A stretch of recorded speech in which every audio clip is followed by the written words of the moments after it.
Okay, we're back. If you're checking the clock on my computer, I don't know if you can see it or not, but it's been less than a minute, I think, since I finished the last video, which is about your skills and abilities. As we're on this trek, sorry, I'm Chris Williams if you're just joining, and we're figuring out together, I've done this a bunch of times, but I'm literally doing it starting from scratch with you, step by step. We're going to build a business or an income stream together. Yours will be yours, mine will be mine.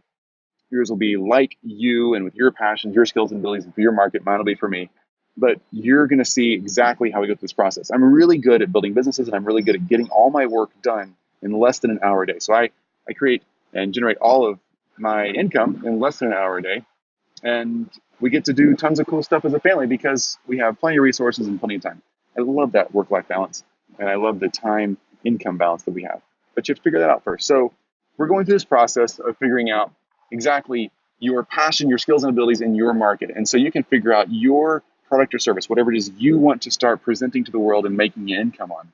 And we got to figure out who that market is. Who are those customers going to be? Who are you going to sell it or present it to or ask to come join you in your cause, right?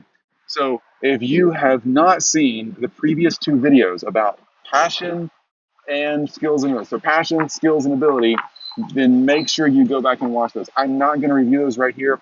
I'm going to jump into markets, felt, wants, and needs because there's a lot to review there. Go back and watch them in order. It'll explain the color coding. It'll explain all of it. You'll be glad you did. Awesome. Let's jump in here. Okay, so markets, felt, wants, and needs. Like I said at the end of our last video, it's so important that you figure out not just what your market needs, but what your market wants. And not just what they want, but what they feel really passionately that they want. Okay? So, for instance, let's think of something here. It's kind of like I'm sitting in the park right now. It's a beautiful spring day. I'm actually barefoot. It's gorgeous out here. And someone from across the park might see me and think that I need a pair of shoes. Okay? I don't need a pair of shoes. In fact, I don't even want a pair of shoes on right now. I got my shoes with me, but I don't want them on. My feelings don't line up with the way I look, if that makes sense. I might look like I don't have shoes, and that, ouch, I've done this feet work, hurt walking across concrete. I love being barefoot, so no, they don't. That's me, right? I've got me figured out. So you got to figure out your market and your place in the world. Who are they, and what are they actually feeling? Not what you're assuming they're feeling, but what they're actually feeling. Another coach that I hired not too long ago, I think who he was, I forget. I've read so many books and hired so many coaches. I love learning from people. I get so much farther down the road. Anyway, there's a different issue. But he said figuring out your market is a lot like looking across the street, and you see Sally over there, and she's sitting there, and she's trying to figure out. She looks hungry. It's lunchtime. You're sitting on your side of the street. There's food trucks all over the place, and you're thinking, what does Sally want for lunch? If I could figure out what Sally wanted for lunch, I could go and make that and sell it to her for a profit, right? Well, you could if you knew what Sally wanted for lunch. So you can sit on your side of the street and you can look at Sally and see how she's dressed and how tall she is and what her purse design is. And you can think through all these things and try to figure out Sally and boil that down into some solution that tells you what Sally wants for lunch. Or you can just get up and walk across the street and go ask Sally, hey, Sally, what do you want for lunch? Oh, I want peanut butter and jelly. Well, awesome. I'll make you one. How much do you want to pay for peanut butter and jelly? Well, I've got a $5 bill here. Awesome. So if I make you peanut butter and jelly, you'll take it for $5? Absolutely. Boom. You just made a client. You did market research, and you just figured out a whole lot of things that are really important to your new peanut butter and jelly business. Now, if you're passionate about making peanut butter and jelly, lucky you. If your skills and abilities happen to line up with peanut butter and jelly, lucky you, because you just figured out what your market's felt, wants, and needs were, and now you can sell. But right now, we're taking our passions, we've isolated those down, figured out what you're passionate about, we've isolated down what you're skilled at, what your core abilities are, the things that make you unique, and we've taken that a little farther now, and we're going to figure out in that world, what do people want, and what do they actually feel that they need. It is super duper windy here. I hope the audio is okay. I guess by the time you were watching this, I will have decided it's okay because I would have listened to it, right? So, I'm glad it's okay. So the skills and abilities here we just defined, and that's taking us down. So we're going to go back to my example and use that. So if I let go of my laptop, check out how the laptop. Can you see it shaking? Can you see the yeah, like the background shaking because my laptop screen shaking? Oh. So the market's felt wants and needs. I should get a kite. The market's felt wants and needs are so important. That is really what it comes down to. That's what it's all about for you. So as we dive in, I'm going to look at my skills and abilities here. So I know that I'm passionate about marketing. I'm passionate about service companies. I'm also passionate about dogs. We narrowed those down. Then I found out that I'm actually really skilled at marketing. I love digital marketing, referral marketing, and I actually enjoy print marketing. It's kind of a lost art. Not many people do it anymore, but you can get some interesting results out of that. I also love building companies. In fact, the startup process is even more interesting to me. And I love explaining things, particularly complex, detailed things that are kind of out there and people can't figure out all the pieces of the puzzle. I love simplifying that and making it work for people. All right. So my passion, it looks like got three passions there. I love the marketing, building companies, and explaining complex things. So let's put those together. I could obviously let's take dogs or marketing. Let's take marketing, for instance. Okay. We get all three of them. Marketing, my passion. I could explain marketing to people because I'm really good at it. Or I could do marketing for people, which is what I do. We work for a whole bunch of surgery groups right now, marketing for patients for them, and several other service companies around the country that are fantastic companies. I love doing their marketing. I have a fantastic team. They do great work. It's really cool. All right. So I got a passion for marketing. I'm good at it. My team is good at it. If you don't have a team yet, don't worry about that. We'll get to that. I'm not leaning on my team to make these things. I promise. I am building this step by step, like it's just me and you sitting at a kitchen table or at the park doing this together. I like building companies. So if I like building companies, particularly startups, maybe that isolates even more. So if my passion is marketing, I love marketing, maybe I could get involved with startup companies and ratchet that down and help them figure out their digital marketing or referral or print material or whatever they're doing. All right. So you see how that kind of goes together. Let's go. My passion is marketing and I love explaining things and making complex or detailed material simple.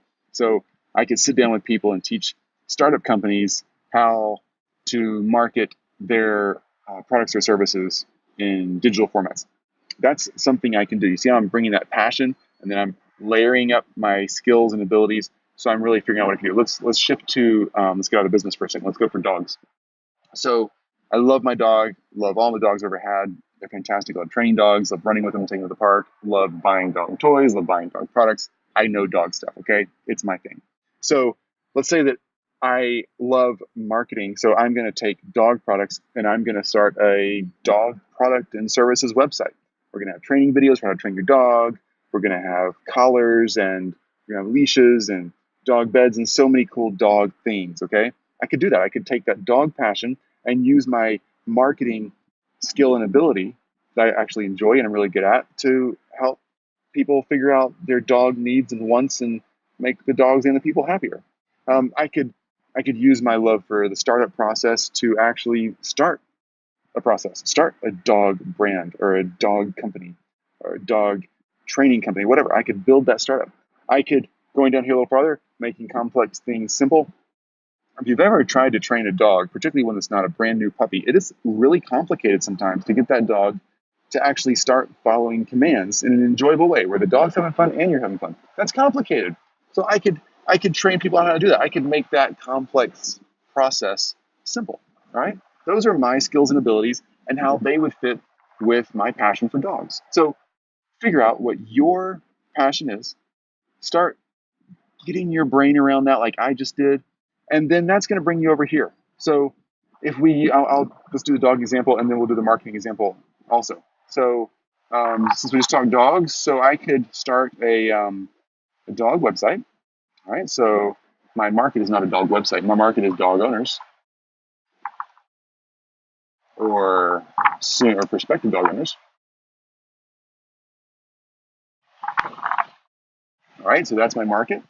Does it matter what size dog? Probably not. What breed of dog? Not for me. I guess if I was super passionate about just one breed, I've always had mutts, so I don't have a particular breed. I just love rescues. All right, let's go that deep. All right, let's say that my real passion here, which actually is rescues. and um, my markets felt wants and needs. All right, so now I have a market, and it's really detailed into rescues. Okay, so I'm gonna put this rescue thing up here so we can define this even better. Rescue dog owners or prospective rescuers. How do you spell rescuers? Looks like it.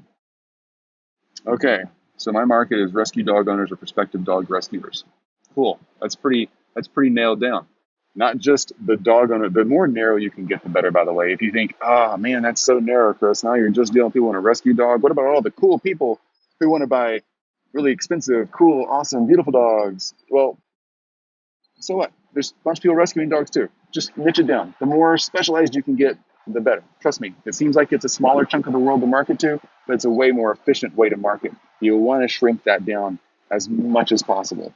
If I could say rescuers who rescue from only um, city-based shelters, not the other nonprofit shelters in the community, that could even be more niched. All right. I don't know if that's a thing or not, but that's actually we've gotten our dogs from one private one and one city one, so I guess it doesn't matter. But it's more of a niche. The more you can niche down, because the person who's rescuing a dog from a city shelter versus a private shelter situation, it's a different experience, and you need to ask different questions when you go in there, and you're going to expect different things when you walk in the door. So if I'm teaching someone how to rescue a dog at a city shelter, I would actually walk them through different things. That's a great way to niche down. All right. The more specific you can be, the better, because somebody's going to Google search you someday, not by your name and not by your website name. That stuff is so unimportant. The stuff that is important is, what are they feeling? Dog rescue at City Pound.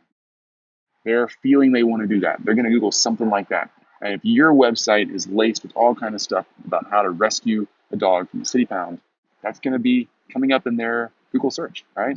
That's going to be really important. We'll get to all that stuff in the future, but just get niche down, be specific. And now that I've got a rescue dog owners, not just dog owners or prospective dog owners, rescue dog owners, what are their felt wants and needs? All right. This is my passion, right? And it is my skill and ability also to train dogs. But my passion says, I know this. So safety is a concern. All right. You get a dog, you don't know what that dog's background is. It might not have had a happy life so far, and I've got a house full of kids, and I want a dog that's going to be good around kids. All right. Also, I want a dog that's teachable. So that's me. When I'm going to a pound, that's a concern of mine. Trainability. Um,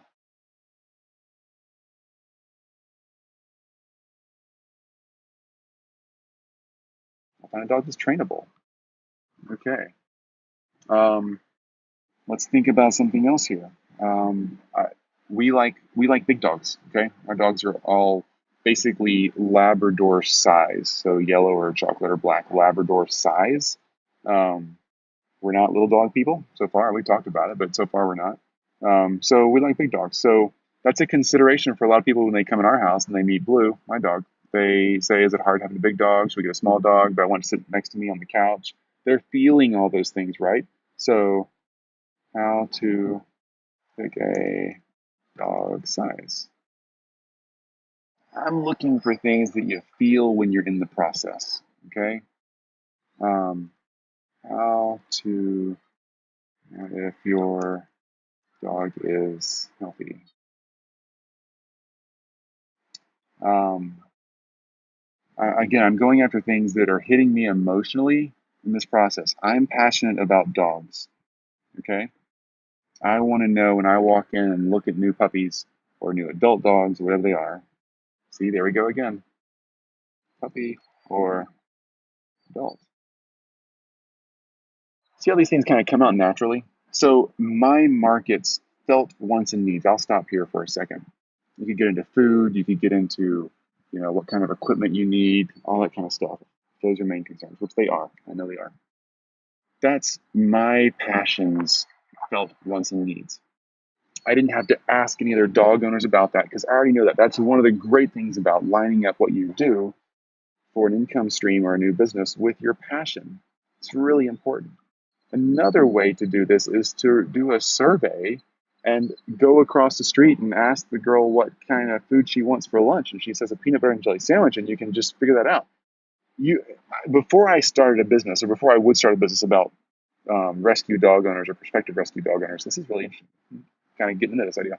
Um, Before I would start that, I would go out and literally talk to 20 to 30, and I would lean towards 30. I wish I hadn't said 20. Really, you should go more is better. You might have to call 100 friends or 100 neighbors, knock on doors, see people at the park, whatever it may be. Go to the local animal shelter, tell them you're doing a survey on what people are looking for in a rescue dog, and see if you can just stand out front and ask people a few questions. I know that's a little embarrassing or awkward if you're not a super outgoing person. I'm an introvert naturally. It's just me and the computer most days at the park or at wherever I'm sitting, but I like that, right? I like being alone. So going and asking these questions and reaching out is awkward for me, but it's worth it, and it's so necessary.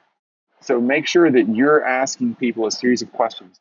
I put together, I think I got 7 to 10 questions I rotate through.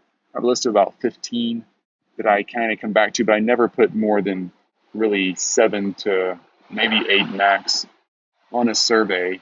But for instance, we work a lot with, like I said, surgeons and marketing for practices at Scenthold. My email is chris.williams@scenthold.com. If you have any questions or want the templates, let me know. I'll send them to you. But that Scenthold um, is a company that is my company, and we work for a lot of service and product-based companies that are growing rapidly, and we're marketing them and building them up. That's what I love. Again, I love the startup process. I love growing companies rapidly. I love marketing them.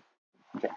So in that process, building a clientele around surgery groups and growing those, I called hundreds of surgery groups. I called hundreds of surgery groups in one specialty type for a month, literally hundreds, until I talked to, I think I got over 20 and close to 30 people, and I asked them the same 5 questions. I asked them what their fears were, what they are most worried about in their practice, what they were concerned about with their staff. Looking forward 5 years, where they hoped they were going to be as a practice. I would ask the practice manager this or the surgeon this, whoever I get on the phone.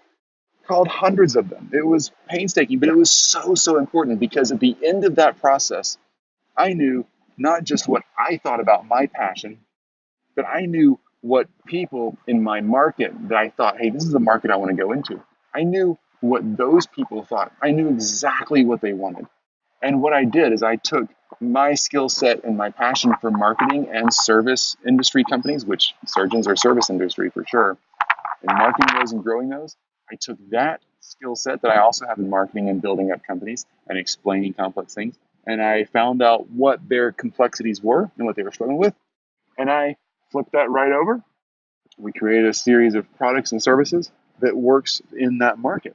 So that's how simple it is. Once you get the answers right, you line up your passion, your skill ability, and what your market actually feels and wants and needs. Now, I made this list right here because I'm passionate about dogs and dog training and rescuing dogs. That's easy for me to make that list. But I still, again, would not launch into a business unless I had asked at least 25 or 30. I'll say it that way again. At least get to 25 people. A series of questions to really find out what they want, what they need, what their feelings are about their industry, the products they're after, if it's health, if it's relationships, if it's income generation, whatever type industry you get into, make sure that you get the right answers from those people. All right, let's do this marketing one real quick to give you another example, because it's important to get this so right. So we'll take the marketing.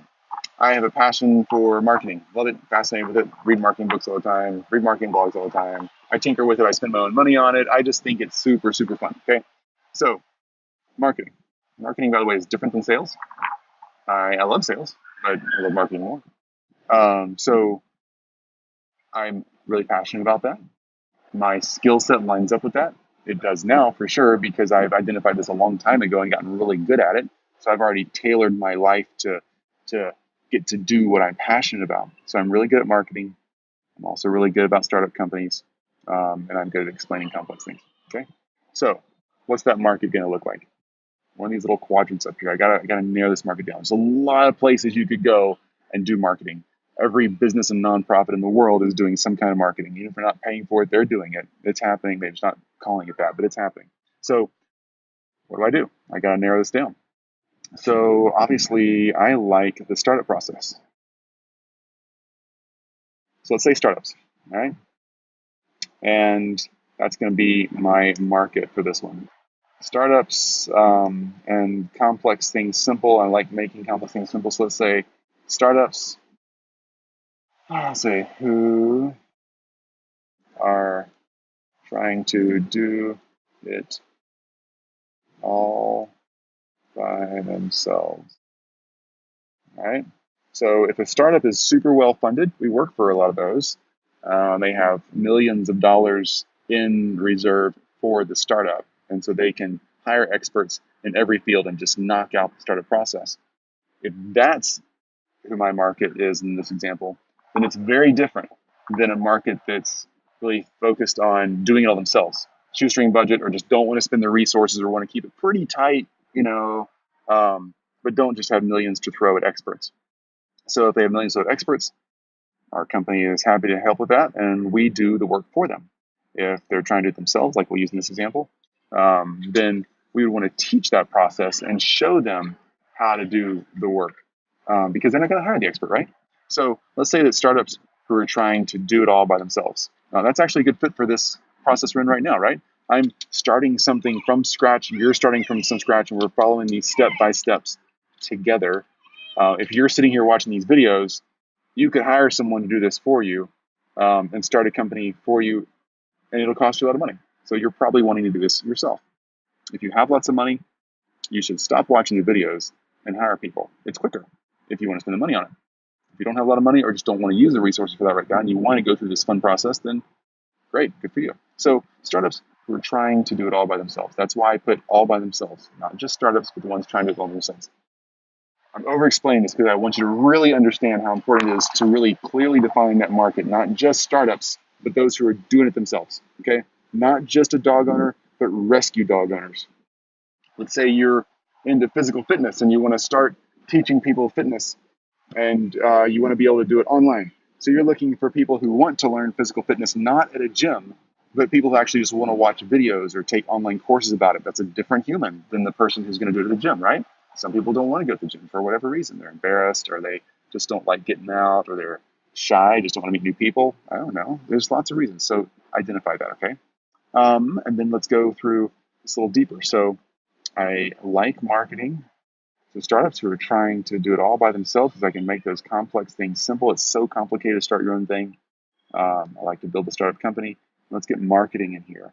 So startups who are trying to do it all by themselves, startups who are trying to, let's see, let's take away the do and get more specific here. Trying to grow and market their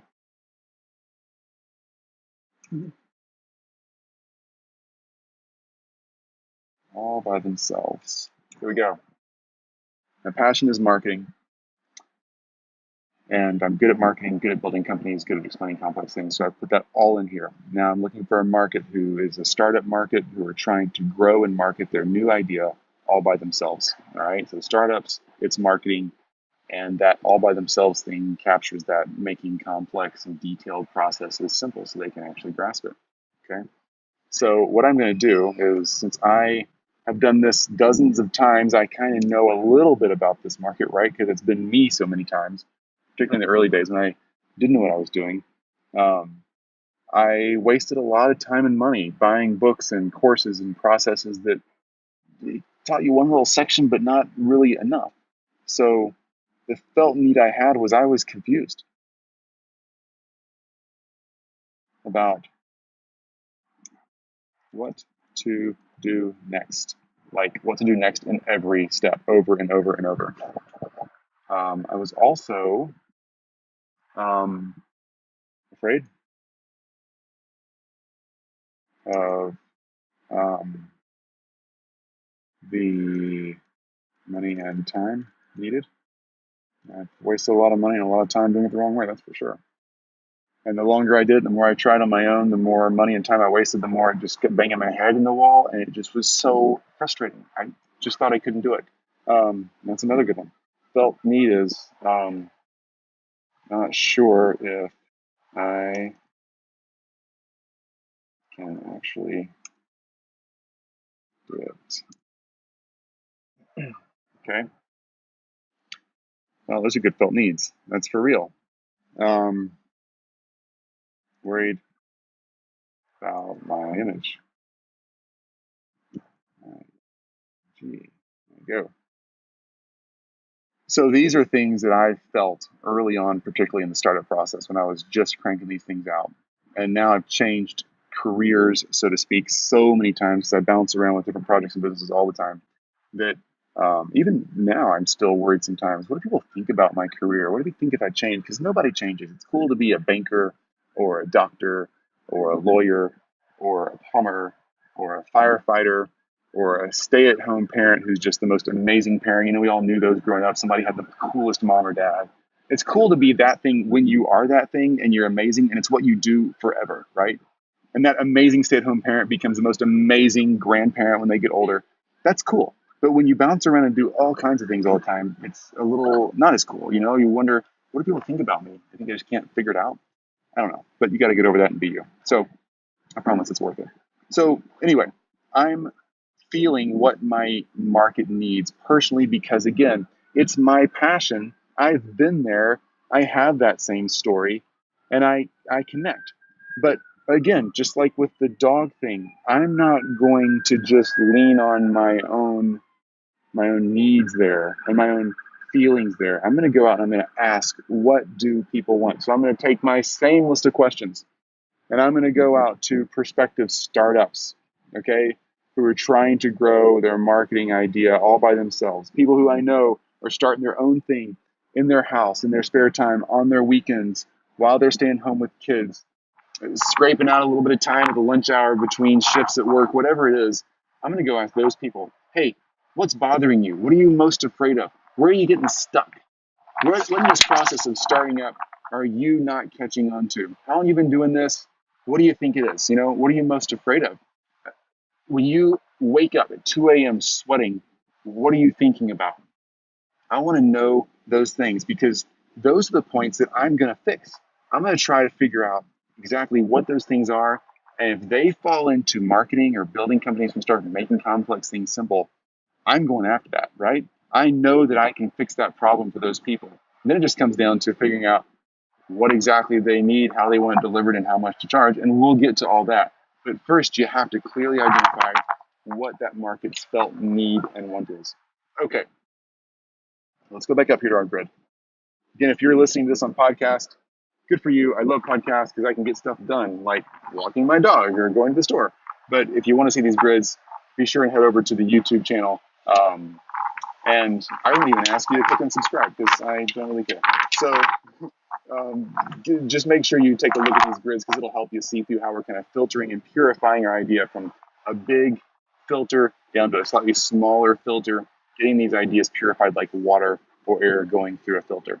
So let's say that this startups who are trying to grow their market and their new idea by themselves, okay? Growing and marketing a new idea by themselves. Let's say that of all the startups in the world, of all the people who need marketing and building companies, and of all the passion I have for marketing, my passion is represented in this big yellow section, right? Right over here. And then that overlays over these filters because they're all stacked up like a water filter. And then there's my passion still, but then we can niche it down a little bit to just marketing and building companies. And then we are niching that down again, and we're really isolating exactly what are we doing to get the idea narrowed down to a market. So let's say that of all the people I could be marketing to, it's just these startups, just this one little block in the world, just the startups who are trying to do it themselves. Not even though there might be a block of startups over here, right? These block of startups, the one down here, these guys and girls could be the startups that are well funded. Well, that's not who I'm presenting to right now. Okay, I'm presenting not to them, so I'm going to delete that off of here, make that back to orange, and this red box right here. Those are the startups. Those are the ones that are doing it themselves, trying to scrape by, trying to figure it out. That's my niche, right? Or the dog rescue owners who are just getting the rescue dogs, not all the other dog breeders out there, not the ones who are only for puppies, only for show dogs, but just the ones who are looking for that rescue dog. That's my niche. That is how we go through this initial process. Now, there are several other really cool ways that you can reach out and discover your market. Okay, you can join Facebook groups. You can join tons of um, forum communities out there. Let's say you're really into remote control cars. Okay, I've been into remote control cars off and on. They're really fun, but there are some huge avid fans in that world. So if you were into that, you could go to their forums, their Facebook groups. There's even LinkedIn groups, I promise, on remote control car companies that you could join and talk about, and you could get to know. Don't go in there and jump in and say, "Hey, I'm here and I'm gonna change your world and teach you all about remote control cars. Look at my new website I just set up on Squarespace." Don't do that. All right, don't even go to Squarespace yet. Just ask questions. Get in there. Find out what's going on. Be part of the community. If you're passionate about remote control cars, you can add value already. Somebody has a question about how to handle a transmission or a battery issue or gas versus battery power, whatever it is, answer the question. If you're passionate about yoga, awesome. Join yoga groups online. Get in there and hear that community out. And then as you get to know the community, you can slide your questions in, those questions of defining what your market feels and wants and needs. You'll see it coming out in their comments. Look for the comments threads that are just forever long, the ones that are really getting people passionate about the topic. Look in there. You'll find out. You'll see the trends showing up. So if you're passionate about yoga, awesome. Get in there, add value, tell them what courses you've taken, tell them what equipment you use, answer people's questions, ask them questions. And as things come up, you can start a new post. Hey, I'm really into yoga too. I've been really frustrated about getting this one position that's so hard to reach. I just can't get there. What's your most frustrating part about yoga and how have you fixed it? I promise you're going to start getting feedback. And they're going to start telling you what was frustrating them, how they fixed it, and you're going to see trends in your market, what people are looking for, and how they're finding solutions. It's okay if they're already finding solutions. It's actually really good. If you find yourself in a space where nobody's asking questions and nobody's finding solutions, then that means there's not enough people out there who are really interested in that. And shift your focus a little bit. Shift it. It's okay.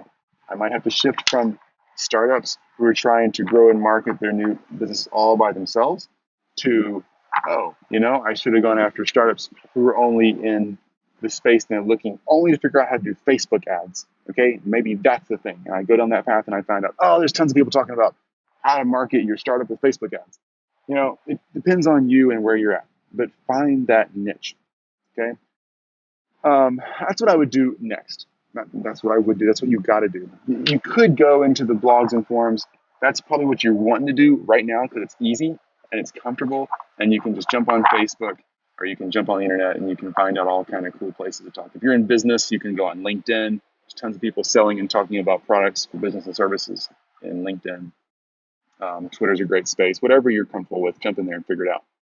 But I'm telling you, the golden nuggets are in the surveys. They really, really are. Go find that market.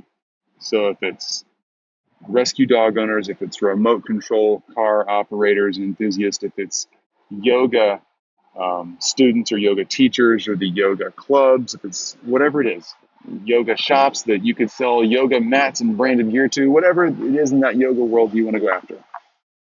Go ask those people, what do you really need? What are you really worried about? Again, I've got this list of questions. Some will fit you, some won't. It's not worth going through here because they're hodgepodge. I don't have them pulled up here, but if you want those, send me an email again, and I'll send them back to you.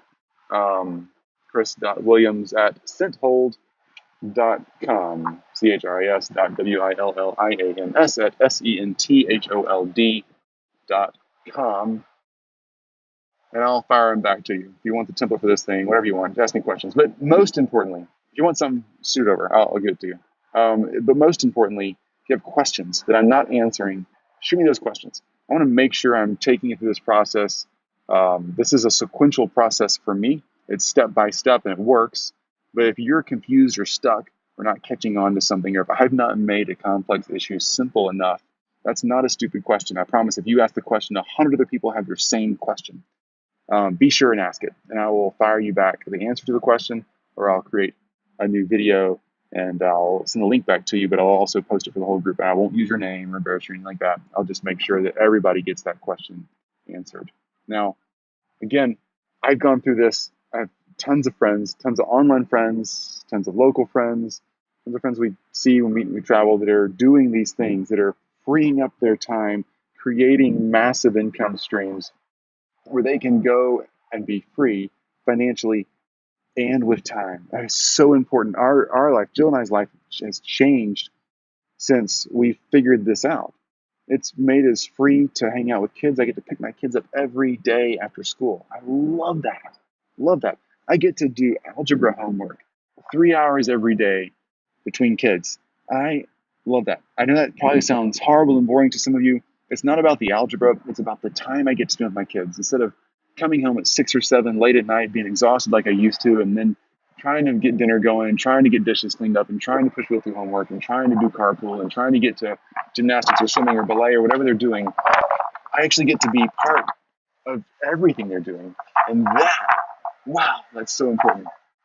Alone and apart from the amazing world travel we get to do, and the fun toys and the cool house and all the stuff we get to have, that's so minor compared to the time, the memories, and the relation. That's what I'm driven for, right?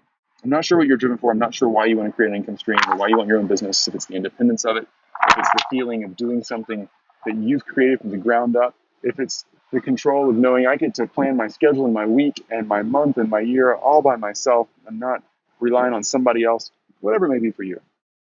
If it's time to change your health or to invest in relationships, it's up to you. But you can do this. I know you can do this. I've done it. I've fallen a bunch. I've made a mess a bunch. And now I figured it out. I've replicated this figuring it out thing a bunch. It works. It's not rocket science, I promise. Follow the steps. Keep up with me. Do your part of this. Don't go out. You're welcome to build a rescue dog owner website or something like that, or a business around startups who are marketing their new ideas for themselves. You're welcome to grab all this and do whatever you want with it. It's fine with me. But make it yours. The most important thing is that you make it yours. Get your passion, your skills and ability, and you're going to find out what your niche in the world is, and it's going to become that red spot in the filter where you know I've just made this thing rock and roll for you, and that's what's most important. All right, I'm going to check out of this one. I'm sure you'll have questions on this one, so feel free, again, email, and I will answer them, and we'll come back and address anything we need to. But for now, this is it. Next time we talk, we will start figuring out what to actually do. Now that you know maybe a little more about the product and service you should be offering and where that market might be, and you're going to promise me that you've asked 30 people and you've actually connected with 25 or 30 people and gotten these really good answers to their felt wants and needs. Once you've done that, we're going to start actually taking steps and doing some really cool stuff to building a business and an income stream. Okay, talk to you soon. I'm going to go enjoy this fantastic day, and we'll see you soon. Bye-bye.